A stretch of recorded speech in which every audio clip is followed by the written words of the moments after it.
Hi, Kathy. It's Stacy. How are we looking on your end?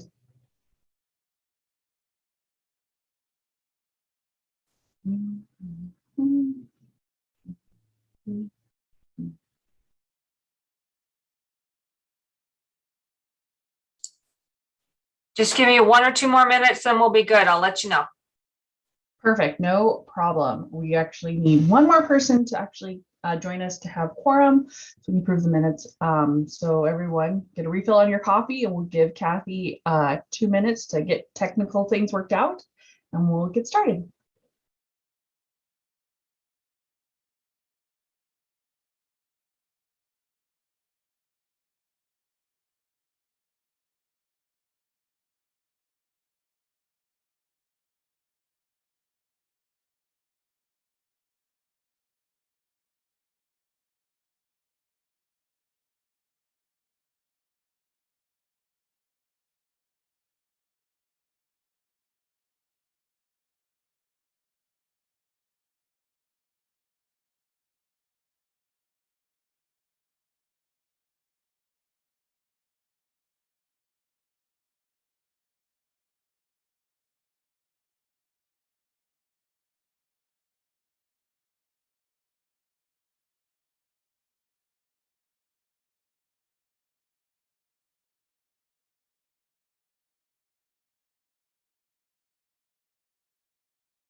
Stacy, we are ready with the meeting.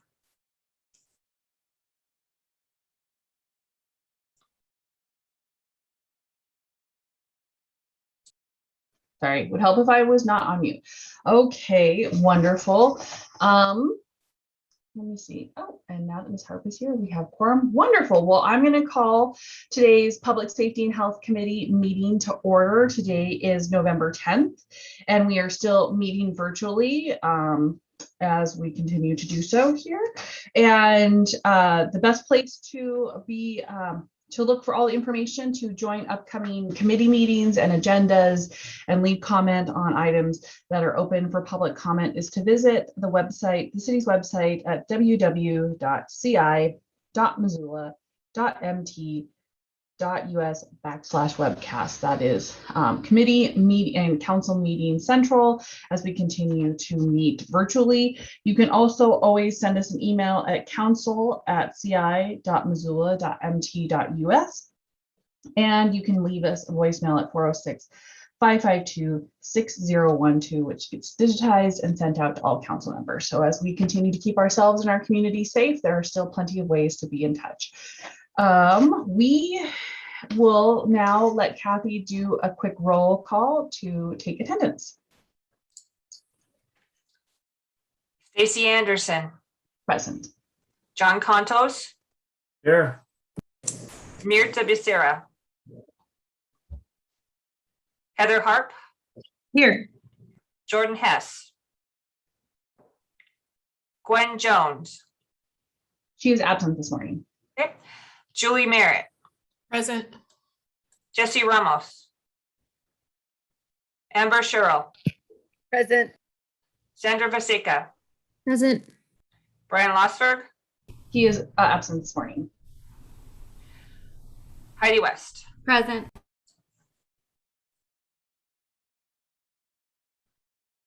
Oops.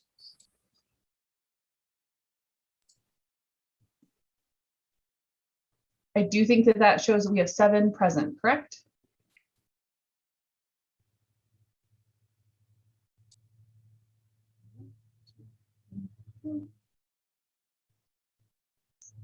Oh, now we have 8. Okay, great. We do have enough for quorum. So we have minutes to approve from our last meeting, which was October 20th, where we heard presentations from AC Davis and AC Hughes on the purchase of safety equipment for our fire department, as well as ratifying a contract with the union. Are there any additions or amendments to the minutes? Seeing none, those will stand approved. We have 2 items on the agenda today, and we do have a slot for public comment, and there is public in attendance, so we will allow for public comment. Let me just, which is not to exceed 3 minutes. So let me get ready for that. And this is public comment on items under the purview of the Public Safety and Health Committee. Mr. Larson, do you care to make public comment? Yes, Matt Larson, Ward 3. Thank you for allowing me to speak.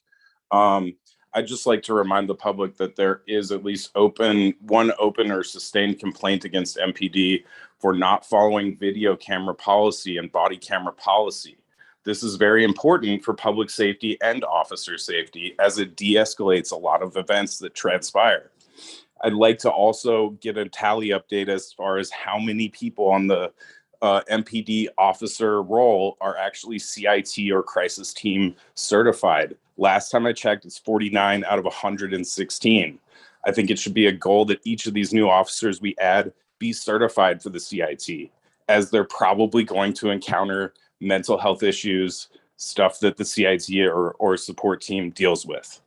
I think this is really helpful, way more helpful than riot gear and other stuff that has been purchased in the last year. I also wanted to remind them that there's, just a lot of stuff going on in the community. That MPD has shot 10 people since 2015, and MPD and the city attorney's office have released 0 footage, to my knowledge, of any of those shootings. Montana is 9th in officer fatal shootings per capita, which is the only way you measure people being shot. And they're actively hiding at the county attorney the coroner's inquest process. So I'd really like some attention to be paid by this quorum to those issues in any capacity or oversight that you can, because I think it's very important to your constituents and also to your officers. Thank you. Okay, thank you for that. Not that I am required to comment on public comment, but if you have issues with the timeliness of the coroner's reports, I encourage you to take that up with the county attorney's office, because they're the ones who do that, and we have no authority over them in this body, because they are county and we are city. So with that, we are going to move to our 2 agenda items. Let me just make sure that, hold on. Okay, there we go. I just wanted to make sure we're in order. Okay, so we have 2 agenda items on today's Public Safety and Health Committee. Both of them will be presented by our Police Chief, Jason White. The first one is the confirmation of police officers. It's always exciting to do, to welcome new people to the Missoula Police Department, and I will turn this over to Police Chief White. Thank you, Madam Chair, committee members. It's my pleasure this morning to come before you to offer a recommendation for confirmation for 3 of our officers, Officer Michael Hatterley, Officer Daniel Kozlowski, and Officer Peyton Holmgren. All 3 of them have successfully completed all of their training requirements and have also completed their 1 year here at the police department. And we're excited to have them aboard. They are all 3 fine officers, and I'm proud to work with them every single day, and would respectfully ask for them to be confirmed. Great, thanks so much for that. I will take questions from council members. Ms. Vasika, I see you have your hand raised. Yes, I would just like to make the recommended motion. Okay, great, that is in order. The motion is to confirm these officers. Is there any questions or comments from my fellow council members? All right, seeing none, given that this is a motion to be voted. Oh, Ms. Harp, yes. Sometimes it's just slow to find the right button.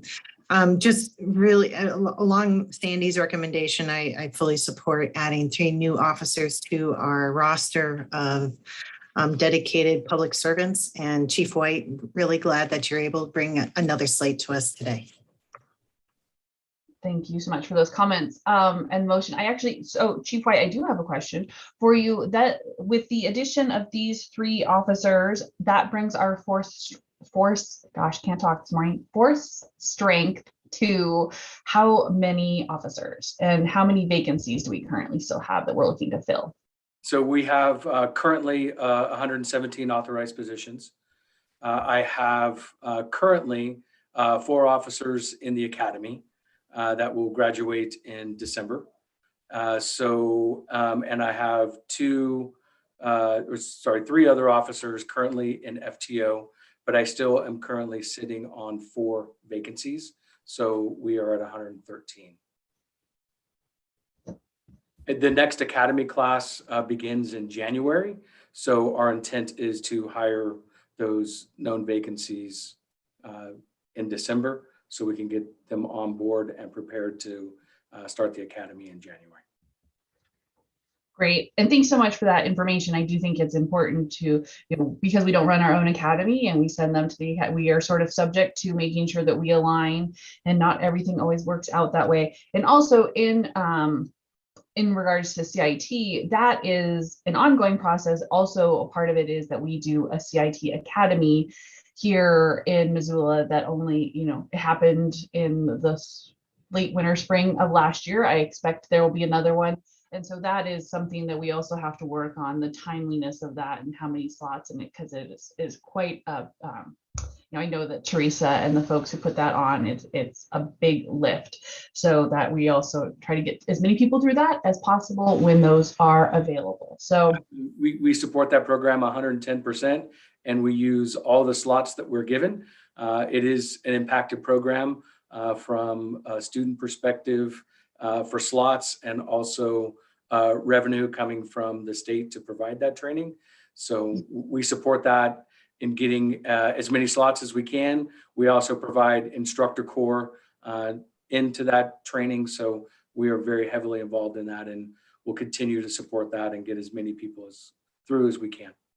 Great. Thanks so much for that context. I appreciate that, and was able to take part in it last year's academy. And it's a great thing that we provide for various members of our community, police officers, fire department, those in public or in the corrections as well. So Ms. Becerra, you have your hand raised.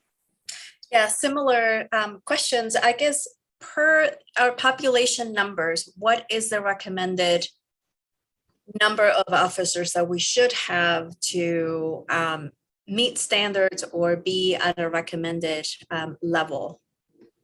So based on our staffing study that the department, the city in conjunction with the association completed last year, that initial study, the change in dynamics is to look at officers for calls for service, not the geographical size of your city or the population of your city, but actually look at the demand load on the police department. And based on that initial study, we made some changes regarding our schedule. We made some changes regarding our zoning.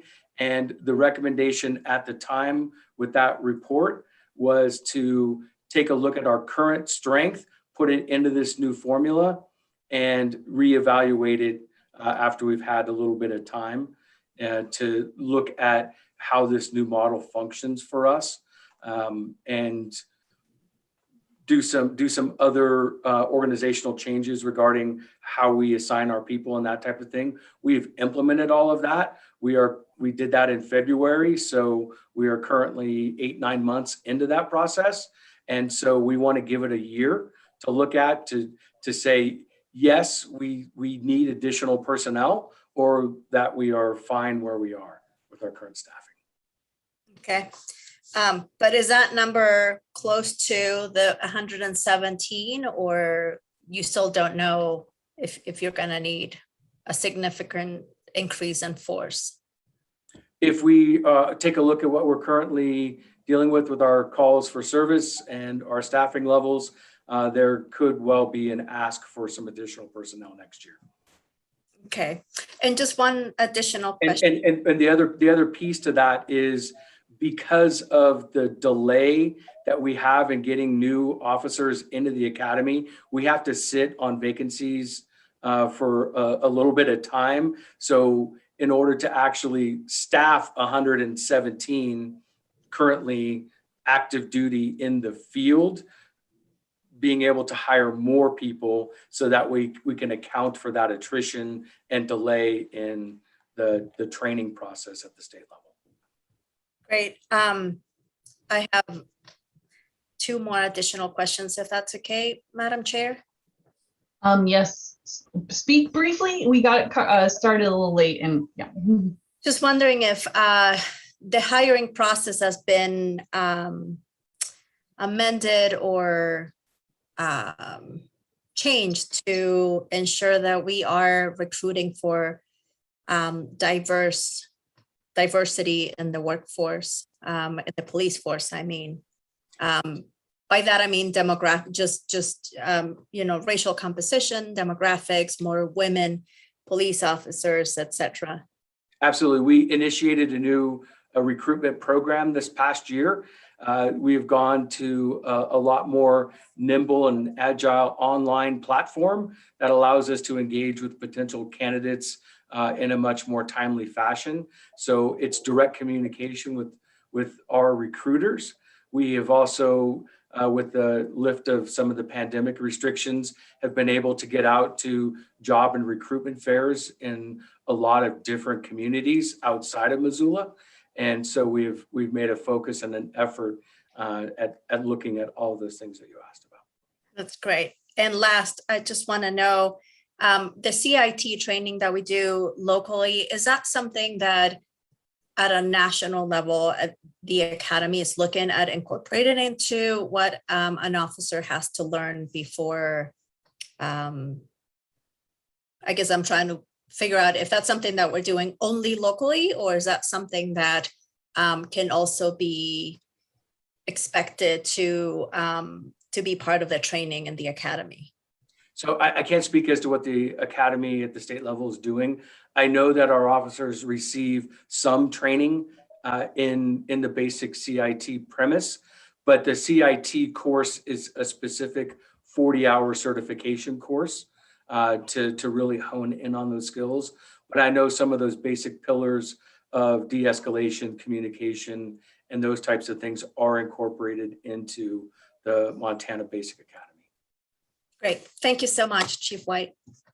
Great, thanks so much. Okay, so we are running short on time. We are legally required to take public comment on items. So Mr. Larson, you can speak very briefly to the agenda item of the approval. Yes, of this is Matt Larson. Thank you for allowing me to speak. Nice to hear Chief White speak on this.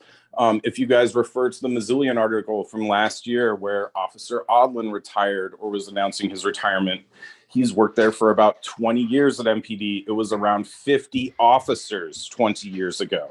So our population hasn't doubled, but the amount of cops on the street has doubled.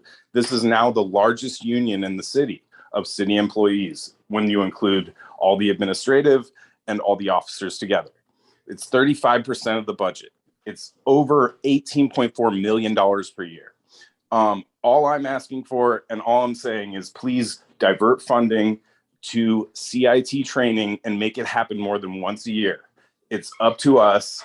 That's all we can do. We cannot depend on the state for it other than reimbursement of funding. I'd like to know when the psych evals are going to happen for these 3 officers and when they're going to pass the law equivalency officer, whatever, the certification at the state DOJ. I just want to know that timeline if at all possible. Thank you for allowing me to speak. Okay.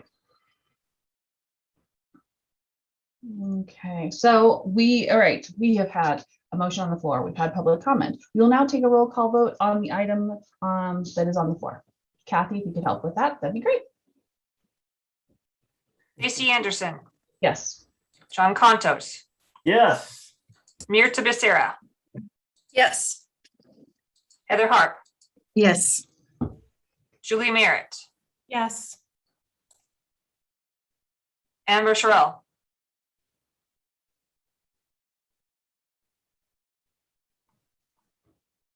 Amber Sherrill, Yes. Sandra Vaseka, Yes. Heidi West. Yes.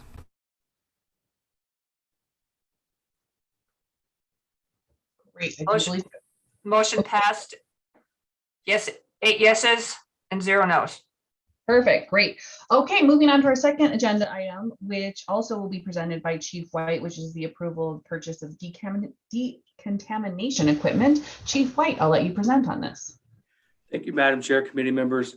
We're respectfully asking for permission for the mayor to sign a contract to allow us to purchase 4 pieces of decontamination equipment. So the decontamination equipment is one large device, 2 smaller devices for doing our uniforms and gear, and then a small suitcase, basic sized device that we could take into the field for decontamination. So what is this device? It is UV light that is used to kill viruses, bacteria on any equipment without damaging the equipment with chemicals and those types of things. So as our officers come out of patrol and they've been exposed to any biological matters, they could take their uniforms, put it into one of these devices, and be able to, in a few minutes under the UV light radiation, be able to decontaminate their equipment without touching it, without having to be involved in it. We're looking at the larger device because we end up with a lot of found property that's brought here to the police department, and we don't know quite where it came from, and it's not always in the most sanitary condition. So in order to protect our employees and our volunteers that deal with that lost property, we'd be able to run it through this larger device for the safety and health of our employees. The amount is $36,850. The money that for this comes from a direct United States Department of Justice, Bureau of Justice Assistance grant that the department received in June of 2020. That we've been using this grant funding for our PPE and COVID-related response. And this is an appropriate use of that grant fund. So this is not coming out of general fund or any other funding source. We already have the money in the grant to cover this expenditure. And last but not least, the company that produces these devices is a Missoula-based company from start to finish. Great, thanks so much for that information. Ms. Merritt. Thanks, Chief. I just want to go ahead and make the recommended motion. We need to take measures to protect all of our employees, and I appreciate that you guys have found grant funding to cover the cost on this, and that this is a local company that we're working with. I think those are all good things. Thanks. Great, thanks so much for that. Ms. Merritt, the motion's on the floor. We will now have questions or comments on the motion. Ms. Vaseka. Thanks. We just received an email from public comment saying that the same decontamination efforts can be made with a UV wand. Is that accurate? I don't know that. These, as far as I know, these devices, it takes a few minutes to do. And instead of us further handling the gear with a wand over the top to be able to remove that piece of equipment, put it in the locker and have it done completely without further manipulation of that, I think provides a higher level of safety than continuing to manipulate the article and flipping it over to get UV light on the front and back. Okay, and may I comment, Madam Chair? Yep. Okay, I will be supporting this motion. At this time, I will do some more research throughout the week on this, but I do believe that our staff and our police officers' safety is of utmost importance. So I will be in support of this motion at this time. Great, thanks so much for that. No other comments from council members. Do want to really reiterate the fact that this is not general fund, this is grant funding, and there's only certain types of things that are allowed to be purchased under this grant funding. But thank you for the public comment. We will, since we have a motion on the floor, we will take public comment.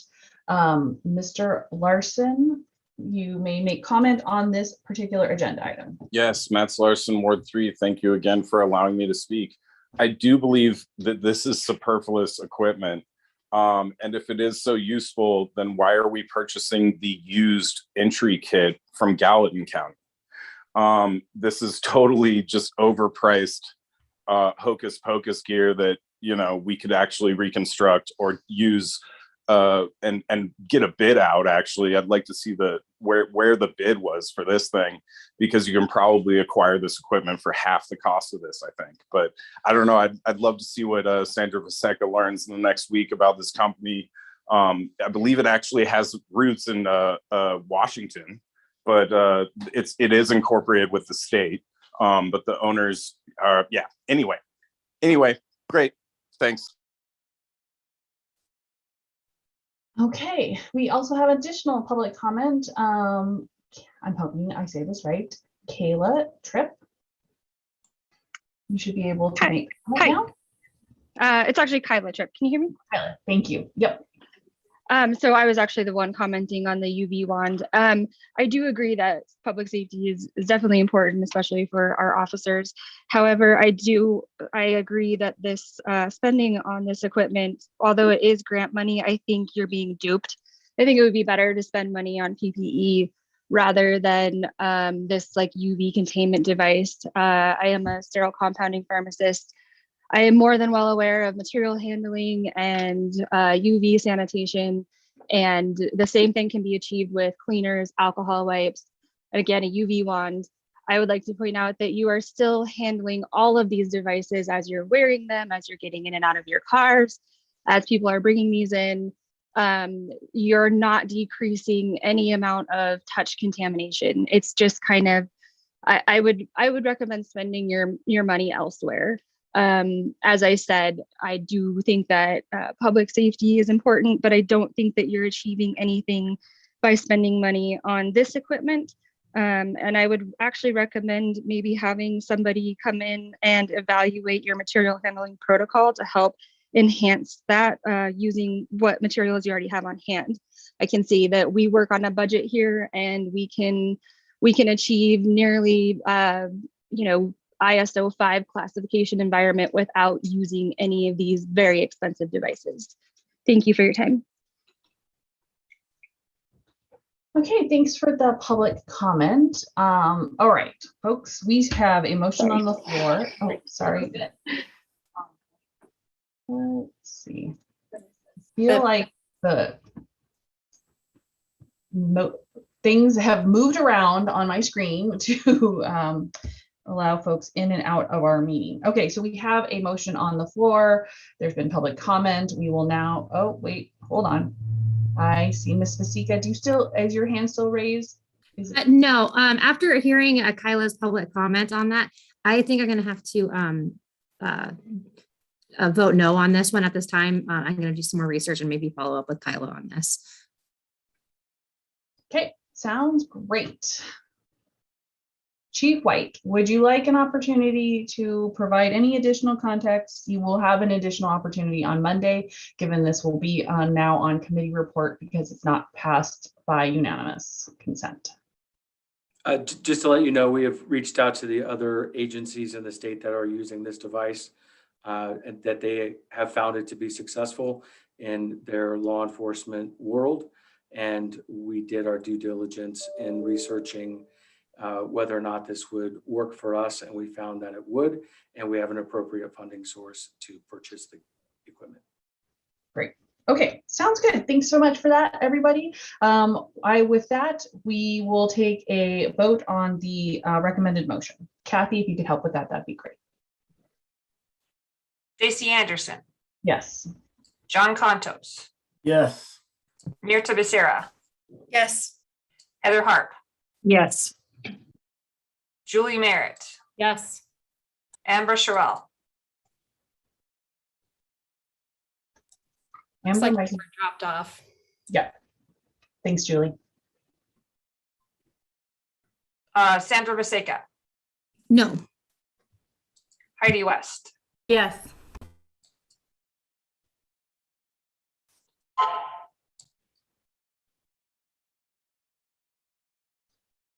Okay, well, Kathy is totaling that because it was not unanimous. We will have this on committee reports on Monday. Thank you so much, Chief White. We look forward to hearing and seeing you more on this topic on Monday night. There are no other additional agenda items on today's public safety and health meeting. I apologize. We ran over and cut into a little Stacy? bit. Yes. Sorry to interrupt, but I would actually prefer this to go on a consent agenda. That way Chief White doesn't have to come. And I might change my vote to a yes on Monday. So I don't want to waste Chief White's time if he's not doesn't need to be there. Right. I think that we've gotten away from what is supposed to be on the consent agenda, which is items that are voted on unanimously. I think it's a little messy when we start dividing the question on the consent agenda for things that weren't voted on unanimously in committee. Chief White, I realize that your time is precious, but would you have any objection to attending our Monday night meeting? I will give you the final say on this. I'm available. Okay, great. With that, we will continue to keep this on. I think it gives an opportunity for more public information on why this agenda item was not voted on unanimously in committee. So, all right. Well, thank you guys so much for your time. Apologies, we ran late. We cut into a little bit of admin and finance, which starts at 11:20. I'm Jordan. You are chairing that. Would you like to make an announcement that will be starting a little later than scheduled at 11:20 to give people a chance to transition? It doesn't look like Jordan's here. Okay. Well, then I will not make any unilateral decisions. We'll see you all at admin and finance. Thank you for your time and your service. Today's public safety and health meeting is adjourned.